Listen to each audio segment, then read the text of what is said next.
a baby is born with a strangely mature consciousness, happily watched by his new mother. He opens his status panel and notices that he has returned to level 1 and also that he simply has no name at all. Beside the woman, a man addressed as Your Majesty approaches and compliments the child's eyes, which look like the mother's. She, in return, thinks the baby's mouth is identical to the father's. In front of a crowd of kneeling subjects, the king chooses the name of his son, Noah Ararat, who receives the title of 13th Imperial Prince. After seeing his status updated with his new title, Noah is shocked by the importance he seems to hold in this new life. The king asks a subordinate what the boy's aptitude is, and he answers that it is water. In that case, considering that Almeria is home to many members of the Water clan, His Majesty declares that this will be his son's fief. At the same moment, Noah notices that among the available elements in his status, a +S appears in the water attribute. The king asks Cruz to show what his son is capable of doing. Then Cruz begins an enchantment that develops Noah's water abilities to a new value, SS. Immediately, the people present are astonished to realize that Noah's power has already awakened on his very first day of life, an extremely rare occurrence that delights the subjects. After all, nothing is more incredible than being the king's son and being born with such an impressive talent. Noah Ararat was born in a kingdom whose capital is located on a plain surrounded by imposing mountains, known as the Country of Warriors, the Mills Empire. This country is living its golden age and has been attracting a remarkable flow of money and development. Noah, as the 13th biological son of the man who ruled these prosperous lands, was loved by the subjects for his talent and personality. 6 years after his reincarnation, the prince noticed that everyone sees his status as if his water attribute were SS, while only he sees it as SS, an addition made by his subordinates. For example, the S in water comes from the fief of Almeria, to which he belongs by his father's decision on the day of his birth. The rest comes from his maids. By the way, as he grew and gained more subordinates, the young noble discovered that his level can increase infinitely. Not only having this unexpected privilege, Noah was also seen by the maids as someone who, despite his young age when most kids of his generation prefer spending the day causing mischief, was personally calm, focused, and strangely mature, emanating an air of leadership that not even many adult nobles could convey. Even so, of course, there are still limits to what a 6-year-old child can do. One day, Noah was approached by Evelyn, a beautiful maid specialized in receiving visitors. She informs him that the 2nd and 4th princes have come to visit and that he should eat calmly so he can receive his brothers. Since the crown prince is among them, Noah feels slight pressure at having to meet such an important figure of the kingdom. But, as someone born to take on that kind of responsibility, he does not disappoint. After lunch, he bows to Albert Ararat, the 2nd prince and crown prince, as well as Henry Ararat, the 4th prince. Both praise their younger brother's impeccable manners and emphasize that he will possibly become an excellent prime minister in the future. When announcing that he brought a gift for Noah, Albert claps his hands so that a servant enters the room carrying a heavy box that emanates a brutally dark and striking energy. The man struggles so much under its weight that he almost drops it harder than he should. When ordered, the servant opens the box and is overwhelmed by a horrible vision of desperate screams, where men fear being devoured and beg Albert for help. In the middle of this vision, a sword appears, the same sword that is now inside the room. Noah is visibly hesitant about this peculiar weapon, but Albert pushes him to hold it. Since it is a gift from the crown prince, the young boy cannot simply refuse, so he gathers courage and holds the sword. Albert tells him that its name is Leviathan, the most powerful water magic sword in the empire. Around 120 people died trying to tame this relic. Noah becomes slightly desperate upon hearing something so terrible, but his brother reassures him by explaining that if the boy were going to die, he would have died the moment he touched the weapon. Speaking of which, unlike the servant who struggled to carry the box, Noah has an SS rank water attribute, which gives him the power necessary to withstand Leviathan's surreal weight. Noah feels tested on a nearly sadistic level, since his brother knew he could have died when touching the sword. This fills him with anger, but knowing he could harm himself if he said anything, he decides to stay quiet. When leaving the room, Henry asks if it was right to leave such a valuable item with the boy, but Albert sees no problem, because it is better for it to be with someone who has talent worthy of the weapon. Speaking of which, being so capable, Noah should also experience what it feels like to have his hand bitten by his own dog. That night, Noah asked Zoe, one of his maids, why she seemed so down. Despite her reluctance to speak, her master insisted enough to make her open up. the 18-year-old maid finally confesses that she is thinking of taking time off because a flood recently hit her hometown and destroyed her family's crops, and even her single mother lost her job. Zoe's relatives told her to work in the brothel and serve the imperial prince to help her family. Hearing this, Noah interrupts her and offers a job to the girl's mother in the mansion, with a salary of 10 lians a month. In this case, her only task would be to keep the back door locked. Zoe admits she has never seen such an easy job, especially with a salary above that of most people. Then Noah, without dwelling on the topic, also gives the maid and her mother an empty house in the western area of the city. Crying, Zoe kneels down and thanks him. While the young noble thinks that his title as the 13th prince would be stained if this girl, who has taken care of him since he was little, continued working in a brothel, announcing that she will be his maid for the rest of her life. The noble summons Dylan, his butler, and tells him about the flood in Daso, Zoe's hometown. Having said that, he orders his subordinate to buy as much land as he can in that city, leaving both employees not understanding anything. Noah then explains that, just like Zoe's family home, some ill-intentioned people will try to extort goods from families who are struggling. So Dylan must save these residents before it's too late. Admitting his surprise, the butler says he had never seen a noble of this age make such a brilliant decision. In reality, Noah obviously cannot say this, but before reincarnating in his former life, he was tired of seeing situations like this. Dylan then asks where the funds will come from, since this would be a high investment of approximately 700,000 lians, and Zoe almost faints upon hearing such a high amount. Noah understands why she is shocked, since the annual income of an adult man in the imperial capital is only 120 lians, and even the prince's own salary is 8,000 lians per year. Besides that, it is important to mention the tax revenue from Almeria which, added to the congratulatory money from the emperor, makes the house of the 13th imperial prince have only around 500,000 lians available. So, in this case, they are missing 200,000 to make the necessary investment in Daso. With that in mind, the noble decrees the sale of the land south of the imperial capital. Frightened, Dylan reminds him that those lands were a gift from his imperial majesty, and that selling them without permission would be considered an affront. Even so, Noah decides to tank the punishment he'll receive from his father and pushes the project forward. Because, according to him, nobles have obligations that sometimes demand sacrifices, and the priority must always be the happiness of the people. According to the young man, this kind of self-control is also a privilege of the nobility. With the decision made, Dylan ends up thanking his lord, and Noah realizes why. The butler is also from Daso, the region that suffered from the flood. The next day, one of Noah's maids was in the courtyard organizing which box would go in which wagon. Observing the employee's work, Noah is called by Henry, who wants to know where his brother is going. The boy explains his plan to buy land in Daso to help the population that fell victim to the flood. Then, seeing the water magic sword in one of the carriages in the convoy, the fourth prince asks if the boy is going to use it. Noah replies that he won't, because even though he can feel some kind of power, he still hasn't received any response beyond that still. He decided to take the weapon with him. By the way, Noah asks why his brother came alone, and he says that Albert said something strange, so he asked them to investigate. Apparently, Leviathan has a will of its own and only obeys someone it recognizes as its master. Instantly, Noah thinks that if he isn't accepted by the relic, he will suffer the same horrible fate as the people he saw in his vision. Speaking of which, Henry says he understands why his brother wants to take the sword,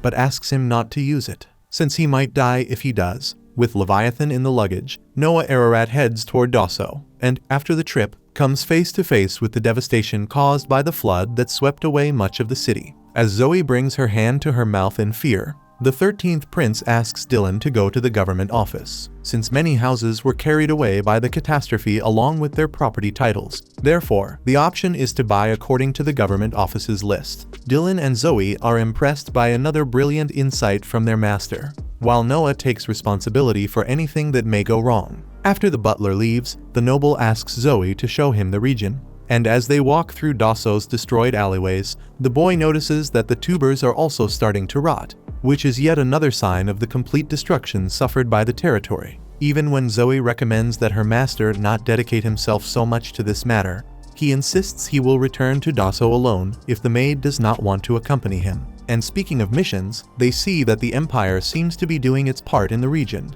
because in the middle of the city, a community soup line has been set up to feed the hungry population that is homeless and unemployed. However, tasting the food himself, Noah sees that the soup is basically pure water, so poor that it is almost rotten, with a terrible taste that makes that clear. Even so, an old man interrupts the noble to say that no one should complain, considering that at least they still have something to eat. Noah tries to explain that the issue is that the empire would not serve food like this. But the conversation is interrupted by the arrival of a group of men announcing an inspection. According to Zoe, the one responsible is Galal, a local employee who pinches his nose in disgust as he gets close to the soup. Smiling despite the terrible quality of the rations, one of the inspectors assures that, despite everything, Galal's share will be delivered to his mansion. Hearing that, Noah approaches and bluntly asks if he is witnessing embezzlement, which makes Galal laugh at the boldness of this kid. He argues that the region is going through serious difficulties and adds that people who are able to provide help need to be decisively rewarded, which is basically him justifying getting rich in the middle of a tragedy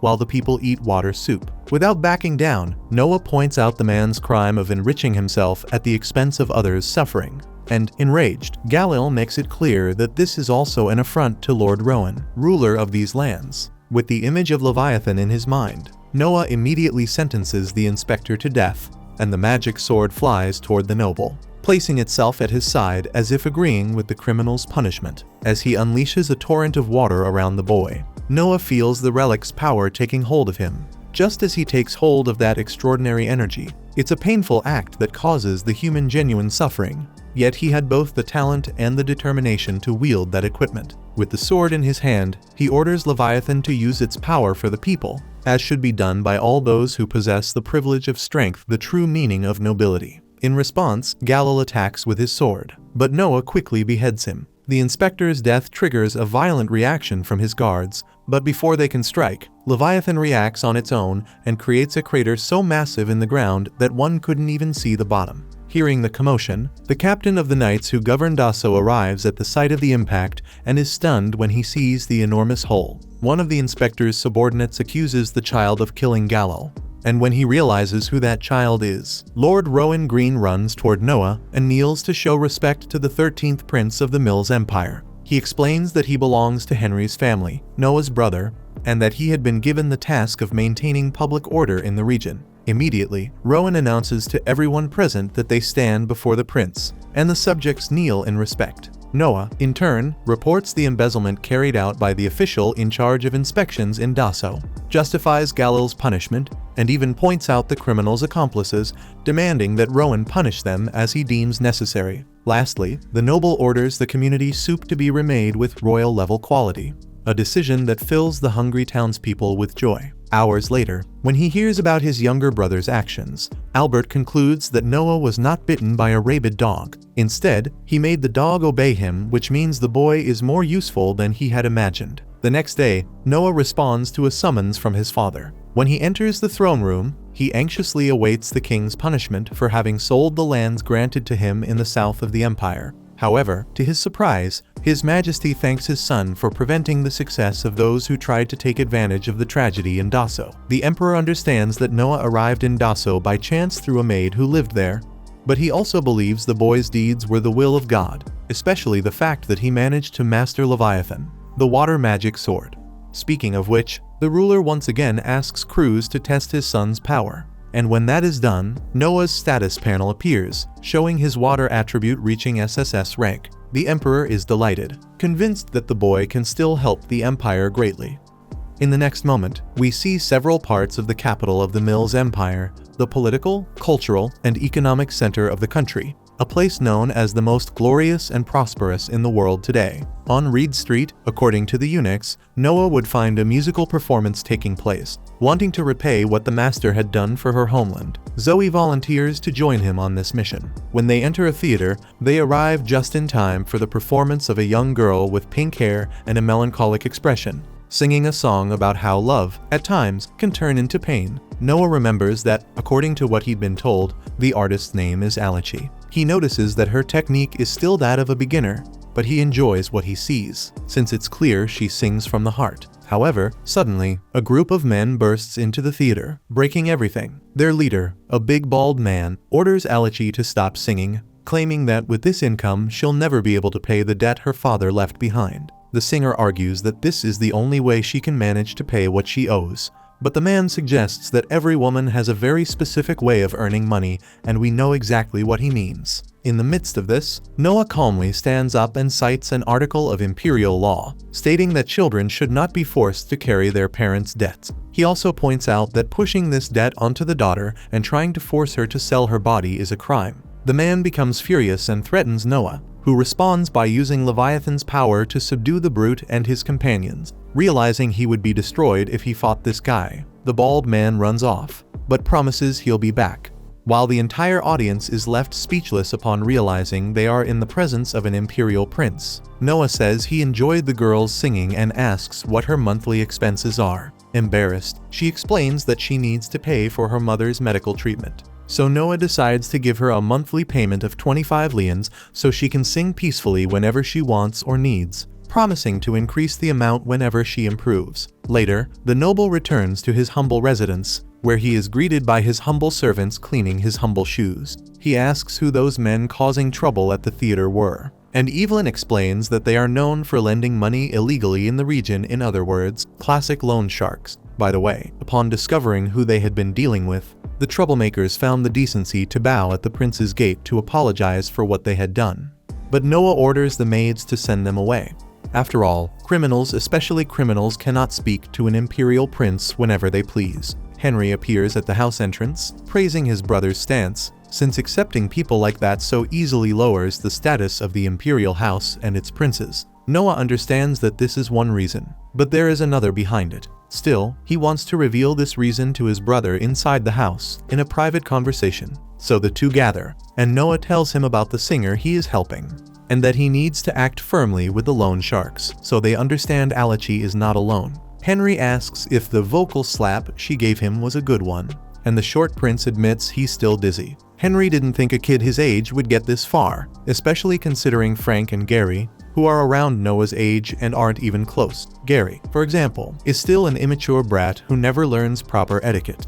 Hearing this, Noah reflects that although they are all brothers, each one has a different mother. However, Henry and Gary, who share the same mother, must have a different type of connection. Changing the subject, Henry comments that Noah seems to have mastered the magic sword well, and the boy says that this is thanks to his brother, who taught him that Leviathan has a will of its own. Even so, the older brother wants to know how the kid carries that huge thing around, since it's far too big for him. Noah then summons the sword in front of his brother and explains that he hides it in his sleeve in miniature form, a trick the sword itself taught him. Impressed, Henry remarks that this is unprecedented, since Leviathan was kept isolated for 200 years as a national treasure, and there are no records mentioning anything like this in the past. It is an incredible achievement for Noah. When night falls and the two princes finally appear at the gate, the loan sharks are still there, bowing. Eventually, after waiting so long, the big guy loses his patience and demands not to be ignored by the arrogant brat. His companions try to stop him from speaking like that, but it was too late. The damage was done. With just a slight movement, Noah somehow affects the man, making him choke and quickly become obedient. Henry asks what on earth his brother did, and Noah explains that he simply released a bit of Leviathan's power as a form of domination. In the end, Henry compliments the control the boy demonstrates over the magic sword. A few hours later, answering an invitation, Noah rides by carriage to a location where he is greeted by a man named Radok, who leads the prince into a huge hall full of impeccably dressed people applauding the appearance of one of the king's most beloved and respected sons. Radok is curious about the weapon the boy carries, and Noah explains that it is Leviathan, a magic sword given to him by the crown prince.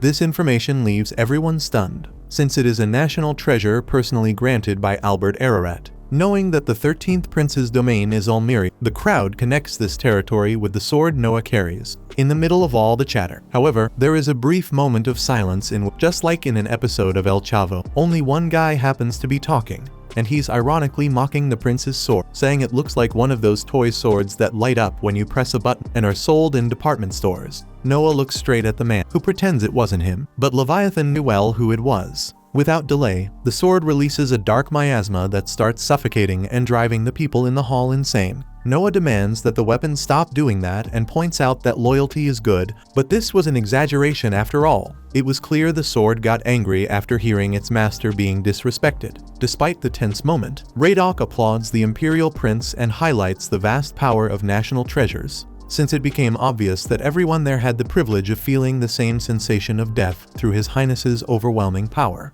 Immediately, the guests begin applauding Noah Ararat as if he hadn't nearly killed everyone, while Radok asks the prince what should be done with the laid-back guy who spoke badly about Leviathan. Noah replies that they should just ignore him because what comes from below doesn't reach you. Then, some guests are brought forward to meet His Highness, one of them being a famous merchant known as Lance Allison. However, the ones who catch the prince's attention the most are the two people who appear next.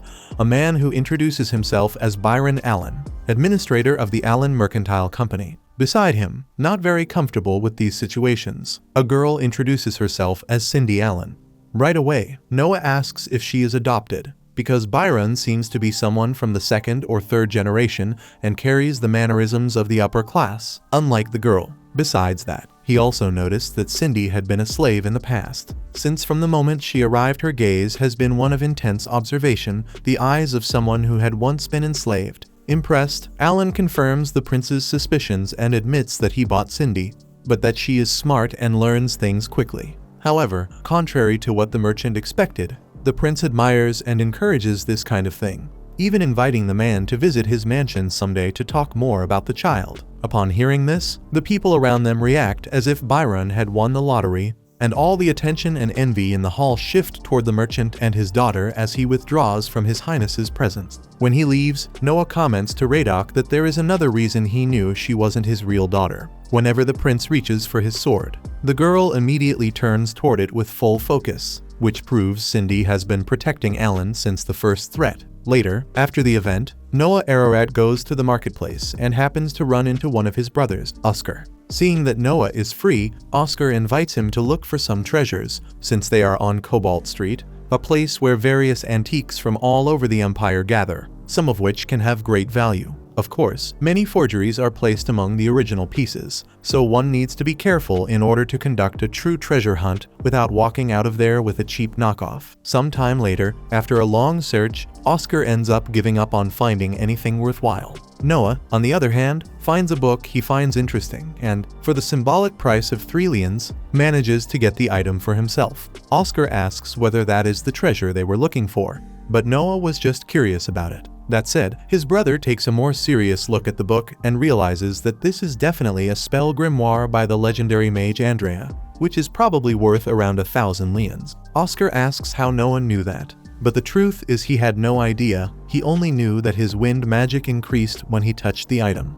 On that note, noticing his sword trembling in the sheath, Noah draws Leviathan and points the blade at the grimoire, since the only ones capable of increasing his abilities are those that possess a will of their own, which seems to be the case with this book. As expected, the book opens and releases what Oscar believes to be the vengeful spirit of the mage who mastered wind magic. As if it were a shadowy entity, that ghostly manifestation seems dangerous enough to make anyone run away in fear, anyone except Noah Ararat, who, wielding his magic sword, uses its water power to expel the spirit with relative ease. Worried and still unable to fully believe what he saw, Oscar asks about the potential damage to the city from the magic his brother used, but Noah explains that he fired upward, avoiding any such problem, which impresses Oscar even more due to how quick and correct that decision was. In the midst of this, the owner of an antique shop named Alan Bardsley bows before the princes, and, after seeing what Noah is capable of with magical items, tells him he has a special treasure he needs to show the young noble. Thus, Noah and Oscar go to the merchant's shop, where he displays a ring that, according to him, will only reveal its true power when the rightful owner appears. He has already shown this relic to many different people, but nothing special has ever happened. Faced with this, Noah wonders if the thing might be fake or simply useless. But of course Bardsley has considered that, and even tried throwing it away, yet it always returned to the shop as if nothing had happened, which made him believe there really is something unusual about it. Since he sees his brother as someone who has a certain affinity with untamable magical items, Oscar asks Noah to put the ring on, which he does. When he does, the ring emits a glow and, with a voice only the bearer can hear, announces that its rarity level is SSS and recognizes Noah as its true owner. With that, a gray mass begins spreading around the boy's body, forming an armor that doesn't increase any of his stats, but seems to be a different kind of entity from the others, with many possible uses. Satisfied with this, Noah says he will send payment for the item to Alan. But Oscar insists on paying and giving the ring as a gift, since he has increasingly seen that there is something different inside his brother that needs to be encouraged. After that meeting at Alan's shop, Oscar gives his brother a ride back home, and the moment the boy steps out of the carriage, he's attacked by the big, bald lone shark who had only been waiting for the right moment to settle the score. Noah reacts immediately, using the power of his ring to conjure a shield made from the strange material the item produces, blocking the sword strike thrown by the attacker. Right after that, one of Noah's servants takes advantage of the moment to knock the lone shark down and subdue him. Oscar asks how his brother managed to do that, and Noah explains that he connected the ring to Leviathan, which seems to have acted as an automatic defense in response to the hostility. Hearing this, as always, Oscar is once again impressed by how the boy managed to master that item in such a short amount of time. Sometime later, Noah Ararat returns to the theater where he first found Asahi. Since he dealt with the lone shark,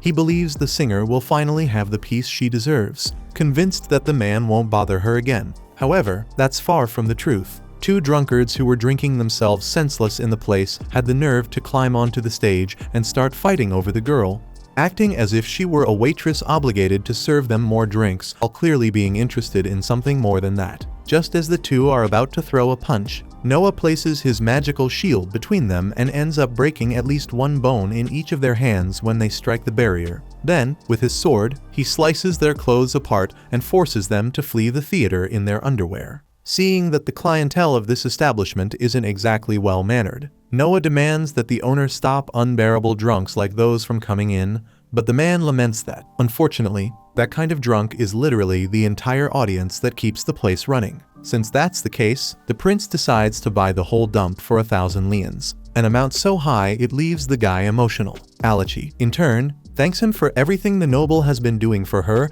and asks if she can somehow repay all this kindness. Noah then reminds her that the only thing he expects is for her to sing working hard so that one day even the emperor himself might want to hear her voice. And so, the promising young girl begins a song that moves the audience. As time went by, on a certain day, Noah Ararat received a visit from Dead Murray, the general governor of Hajoy, which was Noah's fief. The imperial family had a tradition of granting fiefs to princes so they could learn how to administer them, and the title of lord made the residents view these aristocrats as true masters. This was no different for Dead Murray, originally from Almeria, but now working in Hajoy. By imperial order, he had been assigned to control the floods in that region.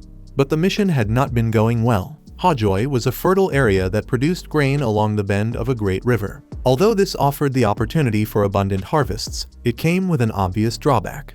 The river could overflow and flood the place. According to the governor, the difficulty in resolving the issue came from the fact that Hajoy had not yet received the funds needed for the project. Despite being an imperial order, the Ministry of Finance kept presenting excuses instead of transferring the money that would help resolve the crisis. Already imagining what this was about, the talented young noble wasted no time and went straight to the mansion of the finance commissioner, Maybrick, who was calmly eating his steak while receiving one of the emperor's sons. Before anything else, Noah told the commissioner to shut his mouth if he planned to say this was something a child wouldn't understand, which immediately made the man realize he might be underestimating someone despite his young age. Forcing a strained smile, Maybrick explained that the flooding in Hajoy had saddened Emperor Ararat so much that he had exempted the fief from paying taxes for the entire year, and that this lack of tax revenue was the reason there was no money available. Noah instantly asked if the commissioner was joking, leaving both Maybrick and Dead Murray stunned by the harsh, direct way the boy spoke. According to Noah, taxes stopped being collected because there were no taxes to collect, an act of kindness from the crown.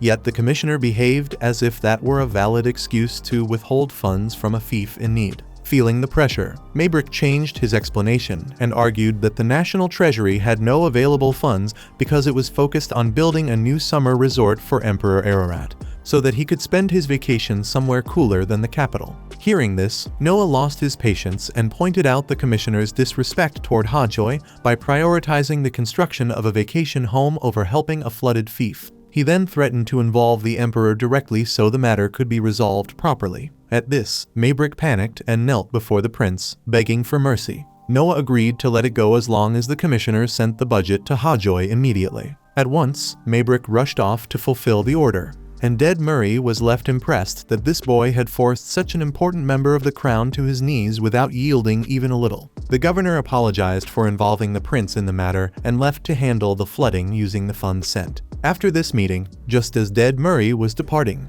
Noah was informed of a summons from Emperor Ararat. He responded to the call and, upon meeting his father, received praise for resolving the issue in Hajoy. Noah was surprised the emperor already knew what had happened, considering it had just taken place, and the emperor explained that information is a weapon one his son should constantly strive to refine. Noah replied that he had simply done what was natural in such a case. But Emperor Ararat said that doing what is natural is difficult, as many people have smooth speech and flattery, but few who truly make the easy seem easy. In any case, placing a hand on his son's head, he expressed how impressed he was with the boy, who was only 6 years old. When the ruler told him to stand, he noticed that the sword Leviathan had shrunk in size to match its master's height. Noah figured that his own mansion was obviously part of the emperor's information network as well. His father admired the boy's control over a magic sword with such a terrible history. Those words made Noah remember the gala event in which Leviathan had been provoked by that man,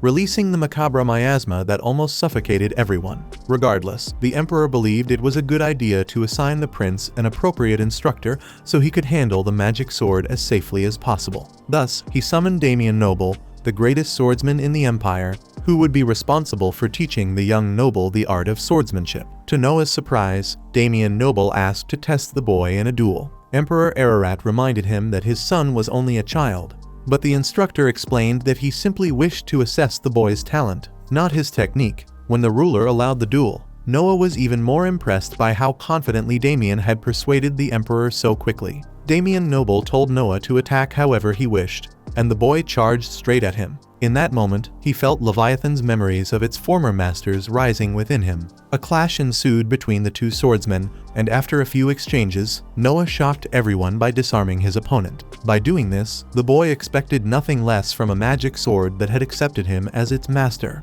Clearly, Leviathan's previous owners had been highly skilled. Even more astonishing, Damian Noble knelt before his imperial majesty and declared that he had nothing to teach the child. Though Noah still had the physical strength of a young boy, he had used technique to disarm the empire's greatest swordsman. This meant the prince already possessed the ability of a master, and Damian believed it would be presumptuous to think he could teach anything to such a child. Hearing this, the emperor let out a laugh and appointed his son as the chief examiner for this year's selection of knights. Unable to believe what he was hearing, Noah bowed before the leader of the empire and promised to do his best to fulfill his new role. The selection of knights in which the boy was placed is a major annual event that involves the entire empire. After all, this is a nation of warriors that values its own class, where the path of martial arts is seen as the only way to achieve success through merit. In this selection, the warriors who won preliminary fights throughout the country will face each other in a deadly battle in the capital,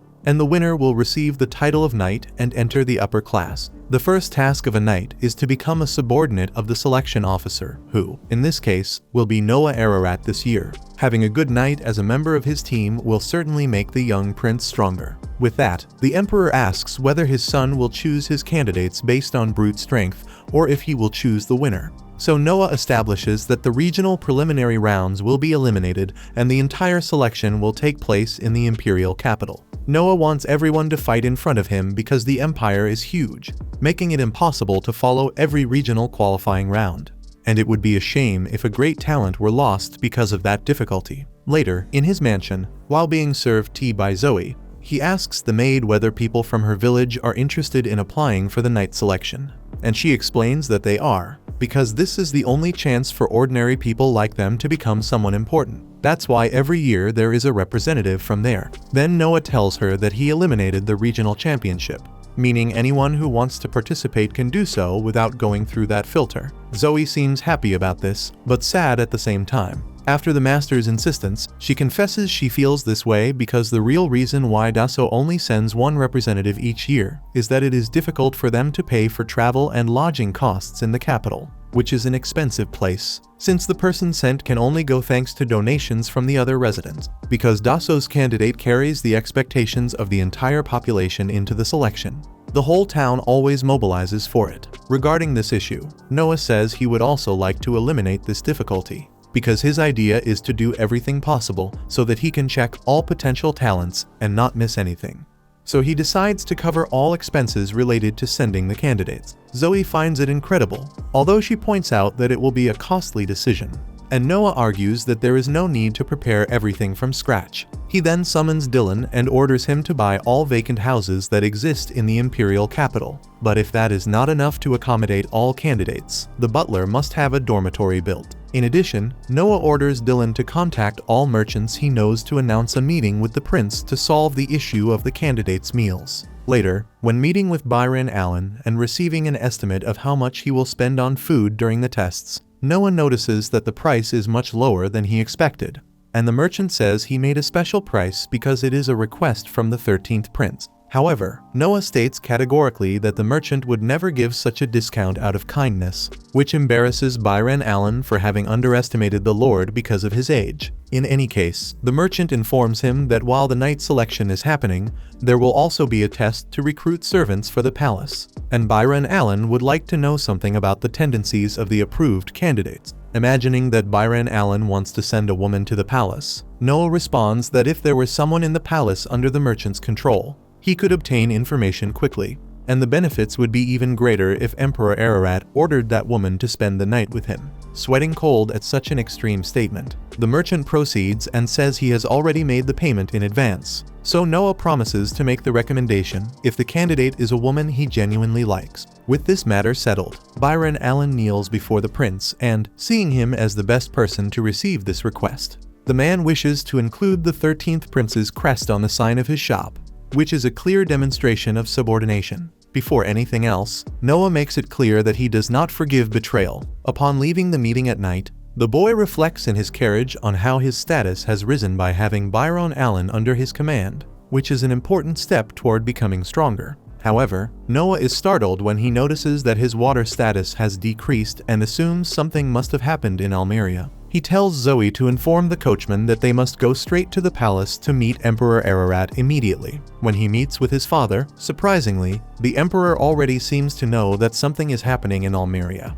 even before Noah says anything. Not because he knows exactly what is going on, but because he is sensing the signs, while Noah states that there is certainly some problem occurring. At that moment, a servant approaches Emperor Ararat and whispers information into his ear. Impressed with his son's intuition, the ruler reveals that a rebellion is taking place in Almeria and asks his son how serious he believes the problem is. Noah analyzes that if the SS of his water rank became an S, it seems like it was cut in half. But in reality, it is only one level below all levels. In other words, at the moment, the prince believes the rebellion is small in scale.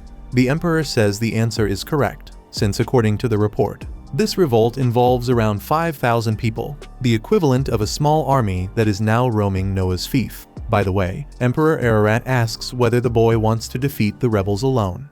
But Noah does not believe that would be possible, since he is still too young and does not know the battlefield, which might cause the soldiers to reject listening to an inexperienced leader. If a prince must take command of the situation, it should be one of his brothers. The emperor admits he did not expect a negative answer, even after Noah analyzed the case objectively, but wants to know whom the boy recommends in his place. Noah recommends Henry because, given the scale of the rebellion, the best approach would be to suppress it directly, and his brother Henry, being the most prudent of the princes, should be able to act accurately. The emperor sees this as a perfect choice and orders Henry to be called. A short time later, when the 21-year-old fourth prince is summoned for the mission, he travels by carriage alongside Noah and asks why he didn't seize that opportunity, since this is a nation of warriors that values this kind of situation greatly. Noah says that it is a very sudden situation about which he knows very little, and even if he personally doesn't die, his soldiers would certainly die in large numbers. That said, Noah senses a presence through Leviathan's power and orders the carriage to stop, because now that he sees himself as the target of this problem, he doesn't want to involve his brother in it. Without delay, when a group of hooded, armed men surrounds the prince and tries to trap him with water-based snares, Noah realizes they are Almerian rebels. One of the rebels physically attacks Noah, but in return he receives a sword strike that takes him out of the fight. Even so, the other enemies charge at the 13th prince, beginning a general battle that young Ararat handles with ease, subduing each opponent with Leviathan's power until the very last one. After winning the fight, Noah receives praise from his brother for how much he has developed in such a short time. According to Henry, the rebel army is made up mainly of cavalry soldiers, and he did not expect to encounter others like these. By the way, the 4th prince wonders whether it wouldn't have been better to extract information from the attackers, but Noah explains that he didn't kill any of them, he only left them unconscious through Leviathan's intimidation after knocking them down with a blow, since the rebels would possibly take their own lives before being interrogated. Remembering what his brother said about the rebels being mostly cavalry, Noah notes that Almeria is weak in the production of war horses. The following day, he summons Byron Allen because of his business dealings near Almeria. First of all, the prince clarifies that the merchant is a dead man if this conversation leaks. And then he explains the rebellion and the possibility that the enemy army is made up mainly of cavalry. After giving 10,000 leans to the merchant, Noah orders him to buy all the horse feed. Byron Allen asks whether he should disregard human rations, and the prince says they won't be necessary. According to the young prince, Almeria has no war industry, and according to his brother Henry, it seems that the horses used for the army were bought from outside, and if that is the case, there is a limit to how much feed can be taken from the population. Byron Allen argues that if it were the soldiers' food, it would lead to looting, but that is exactly what Noah wants. Impressed with his master's intelligence, Byron Allen promises to begin the strategy right away. Soon after, in the kingdom's castle, the emperor discovers that the rebels tried to capture Noah to use him as a bargaining chip. The boy also tells his father that the captured rebel confessed far too easily, which could mean he is lying. Emperor Ararat praises his son's perception but emphasizes that there is nothing to worry about, since there is a way to find out whether someone is telling the truth. Imagining it might involve torture, Noah stays quiet because he doesn't understand anything about that. His father points out that the empire would have to make very difficult decisions if the 13th prince had been captured. He also says he is impressed that the boy chose the feed supply as his target. Noah is surprised to hear this, considering he had just ordered them to buy all the horse feed. Emperor Ararat adds that if this were only a siege, someone else could surely have had the same idea. For example, Albert, the crown prince, would have let the rebels starve so it would serve as a warning for the next rebellion. But Noah is thinking about the possibility of an invasion by his own people, and created a siege only against the horses, even using personal funds.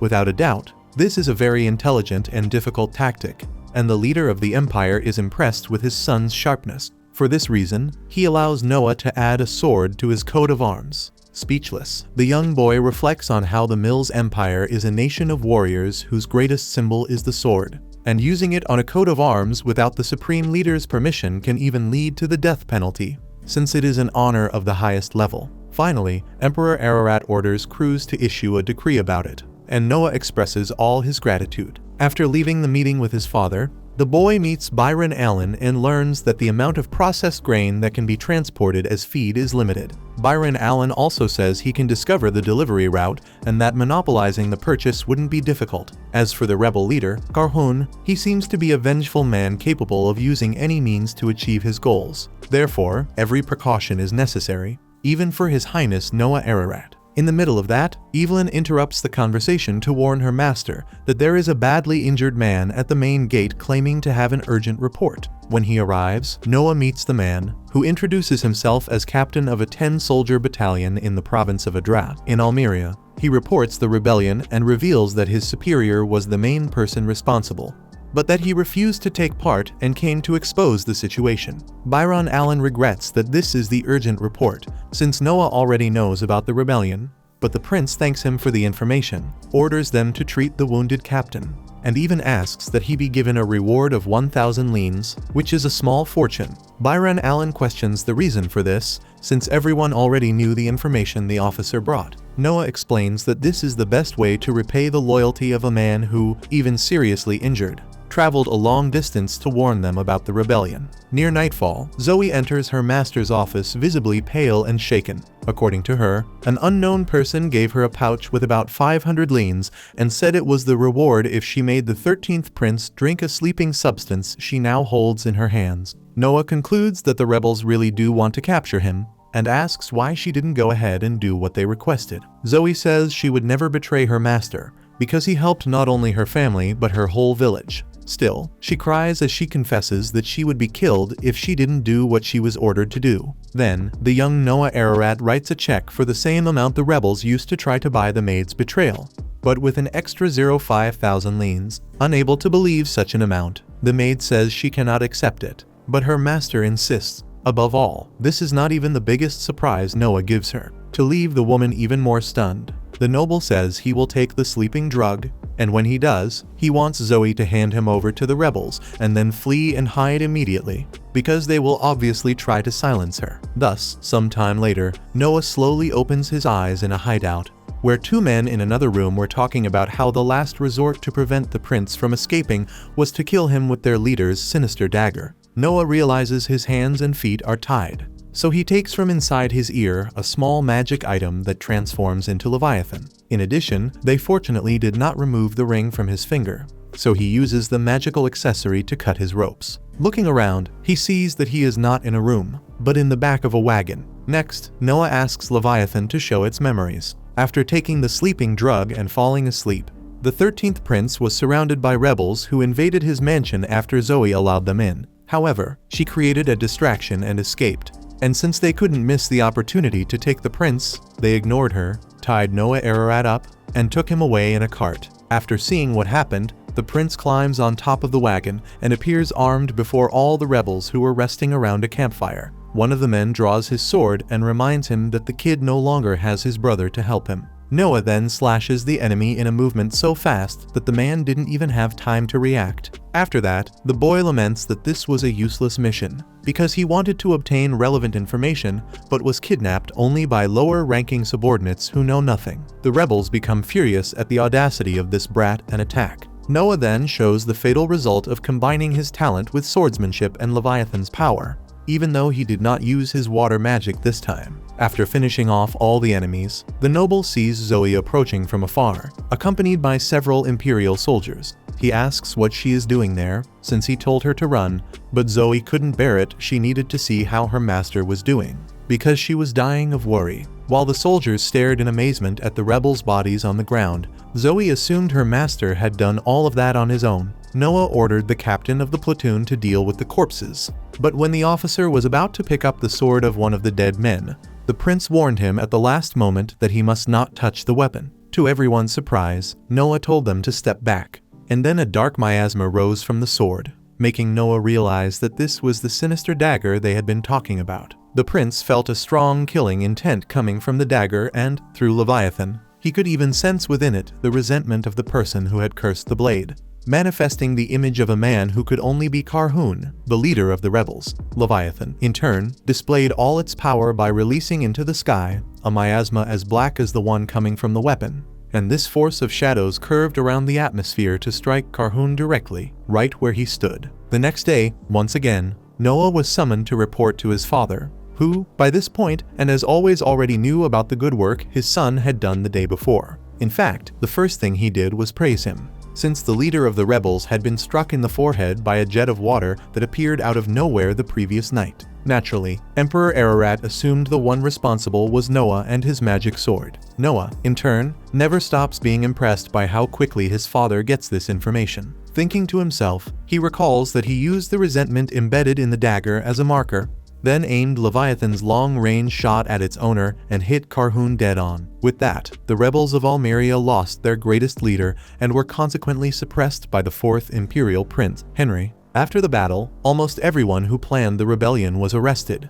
and in a throne room filled with important guests, His Imperial Majesty ordered that the cattle and horses be prepared, because the entire family of those responsible would be dismembered. The nobles around him agreed with the punishment, until Noah asked to speak and surprised everyone by expressing an opinion contrary to the sentence. With a stern face, Emperor Ararat demanded an explanation, and Noah replied that the punishment must be in accordance with imperial law, which states that the leader of an act of treason must be sentenced to death by decapitation. His relatives up to the 3rd degree and his accomplices must be hanged, and the others must be beheaded depending on their level of involvement. The boy understood that if his father violated the law, it would bring chaos to the world, so he asked him to reconsider his decision. After reflecting for a few seconds, Emperor Ararat acknowledged that his son was right and thanked him for speaking, but refused to accept such a small punishment, announcing instead the maximum penalty as long as it remained within the law. With that decided, he ordered Prime Minister Noise Hill to handle the rest. Those present in the throne room were impressed by the intervention of the 13th prince, and the people of the empire only grew in their admiration for the prodigy that is Noah Ararat. Amid this, Emperor Ararat recognized that it was thanks to his son that he avoided leaving a stain on history, and therefore granted him a new title. If it were only a matter of reprimanding the emperor, any of his children could have done it. But Noah's rare quality was guiding his father toward the right thing to do. Thus, so the world may know the young man's wisdom, Emperor Ararat named Noah with the title of sage, something unheard of for a prince. The ruler even lamented that the boy had not been born earlier. With that done, the people acclaimed Imperial Prince Noah, the sage. Remembering that the knight selection would soon take place, the emperor asked whether his son had already decided how he would choose, and Noah replied that he had an idea, but preferred to show it later. In the next scene, in a courtyard of the castle, Noah took a sip from his teacup and then asked the men around him to throw on him the bucket of water they were holding. When the first servant did so, the boy's ring acted on its own and blocked the water with its magic protection, leaving Emperor Ararat astonished. The other 3 men did the same, and each time the accessory protected its user. After demonstrating his idea in practice, Noah explained that he would conduct the knight selection by having them attack him, observing how far they would advance. From this, his father understood that the idea would reduce Noah's burden and allow him to endure the long selection process without trouble. But he warned of the danger involved. If someone strong enough were present in the test, the protection might be broken. Noah, however, assured him that he was aware and prepared for that. Trusting his son's intelligence, the father did not oppose the decision and praised the ability of the new sage. In the late afternoon, in a more secluded part of the palace, Prime Minister Noise Hill commented to the emperor that it had been risky to say in public that he wished Noah had been born earlier. But Emperor Ararat saw no problem with it. After all, the boy had not only given him valuable advice, but had also killed an enemy leader without even going to the battlefield, something that had never happened before. Furthermore, as expected, the boy's magic sword confirmed that it possessed terrifying power. Standing before a staircase, Emperor Ararat ordered crews to bring the coffin resting at the top of it. According to him, legend says that Leviathan's true seal must never be broken. But perhaps Noah is capable of changing that story. As time goes by, the long-awaited moment finally arrives, the grand selection of new knights for the Mills Empire. Mills, in the ancient tongue, means warrior, which shows the value this people places on martial and military arts, since skill with weapons is the only way to rise in life through merit. Every year this event attracts a large portion of the population. But this edition has a special occurrence. An imperial prince has taken on the role of selection chief, something unprecedented. Because of that, even more people showed up to see Noah Ararat in person. When the next candidate is called to attack the prince, he unleashes a strike with his sword. But Noah, calm and drinking his tea, is easily protected by his magic accessory. No matter how many times the man strikes, the shield protects its user. In the end, it is the attacker's sword that ends up breaking. Watching the event from afar, Cruz comments that this year's event seems to be more exciting than the previous ones. But all that matters to the emperor is the result.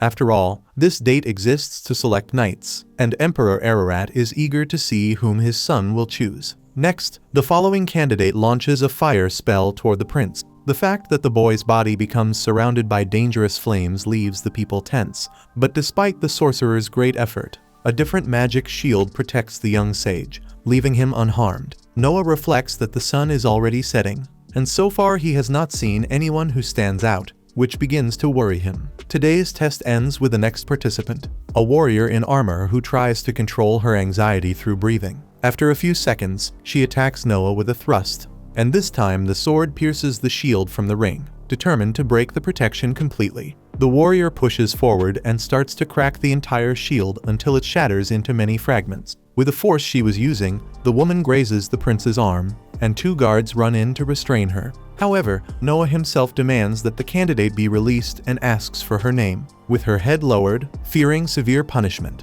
she introduces herself as Shirley Grants, until the prince, to everyone's surprise, declares Shirley Grants approved. Later, the sage personally meets the new knight at his house and asks whether that beautiful armor belongs to her. Shirley Grants replies that it is equipment passed down through generations in her family.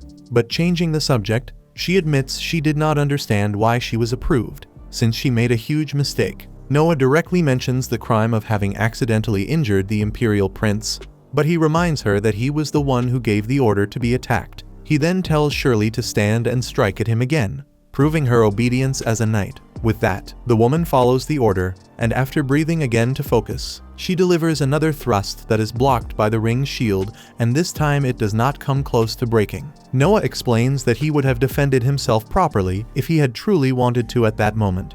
In other words, he allowed himself to be injured. According to the noble, the foundation of a knight is to value orders, and he wanted to know whether Shirley would be loyal to his commands, attacking seriously as instructed, which she did on both occasions. Thus, Shirley Grants swears total loyalty to His Highness, the Imperial Prince, amused by the warrior's dramatic posture. Noah checks her status and notices that Shirley was the one whose ability increased the most. At that moment, Zoe enters the office accompanied by Gutto Chloe, a court doctor who will examine Noah's condition. The prince considers it an exaggeration, but understands the intention of those who care for him. The doctor soon assesses the situation and points out that, fortunately, the sword strike did not hit any bone or tendon. Noah notices Shirley is impressed by something and asks why, and she explains that there are no doctors in her village, so she had never seen anyone treat cuts in this way.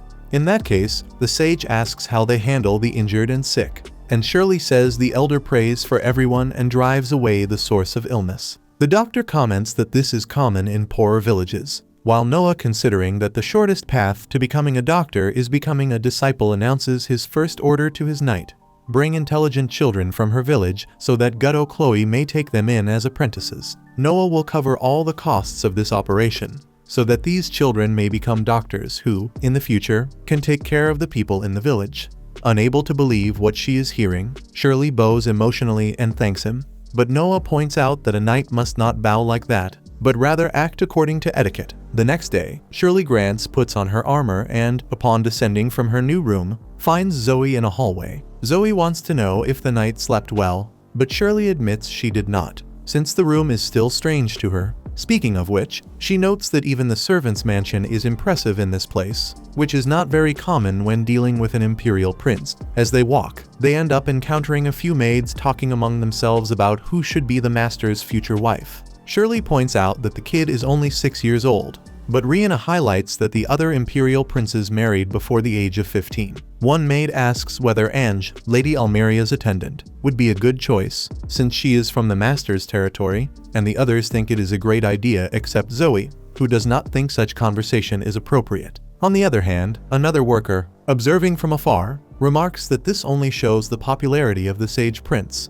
For example, a few cafes were opened near Noah's mansion, thanks to the number of women who gather in the area hoping to see the prince. Rihanna comments that even Evelyn says there is no other imperial prince as kind as this one, and then teases Zoe, asking how much she admires the boy so much that she even started learning magic recently to keep the master extra safe. Feeling awkward, Zoe argues that she's only trying to serve the prince as best she can, then walks away to ease the pressure from the other girls. Later, Noah Ararat receives this year's knight selection report from Rowan Green. According to the commander, the recruits are first-rate thanks to the method the prince created, and the Knight Corps is deeply grateful for such excellent newcomers. With that, Noah writes a formal note of thanks to everyone who helped organize the event, then asks his knight to escort their guest outside the mansion. While Rowan Green prepares his horse, Shirley bows and thanks him for coming. At that moment, the man understands why the prince sent Shirley to accompany him.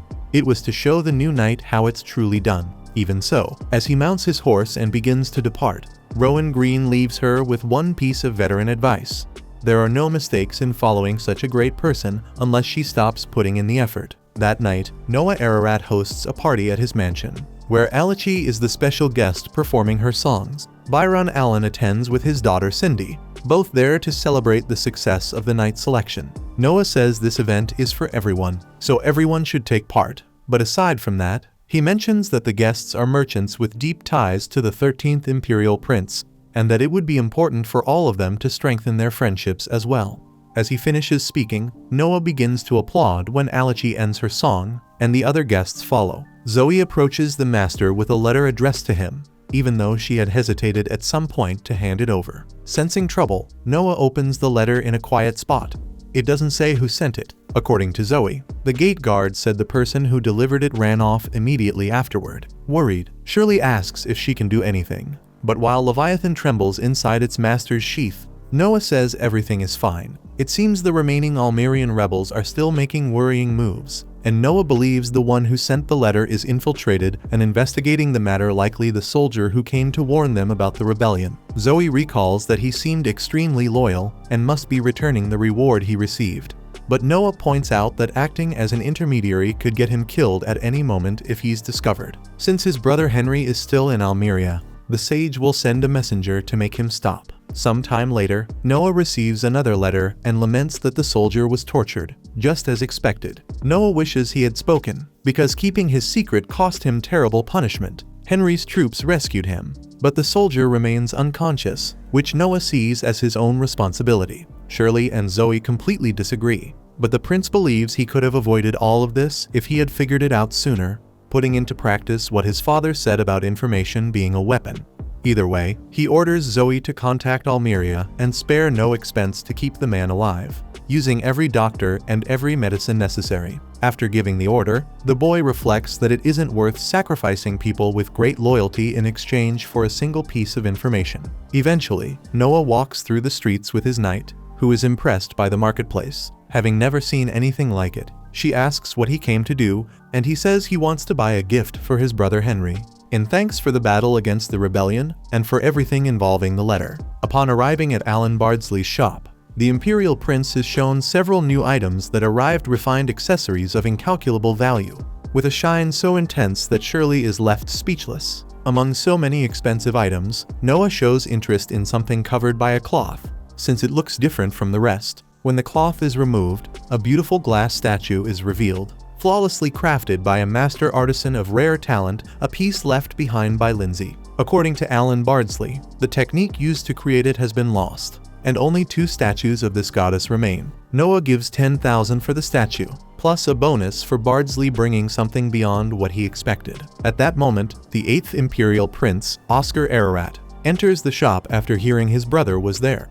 Seeing the glass statue, Oscar immediately notices it was made by Lindsay after all. He owns the other one, the second piece the seller mentioned. Hearing this, and leaving everyone stunned, Noah simply walks up to the statue and throws it to the ground, shattering the valuable sculpture into pieces. With Alan Bardsley still in shock, Noah hands him more money as compensation for the trouble, and asks him to spread the rumor that the second statue simply broke. Oscar praises the boy's cleverness, since having only one statue left will send its value soaring. According to Oscar, he only gained that kind of insight after becoming an adult with his own territory. The 8th prince then leaves, and Noah still needs to find another gift for his brother Henry. Overjoyed with the day's profit, Alan Bardsley goes to look for another item that might please the sage. Near nightfall, after leaving the shop, the boy asks what Shirley is thinking, since she is clearly restless. The knight admits that she hasn't stopped being surprised since she began serving His Highness, and even today, although she understood the logic behind it,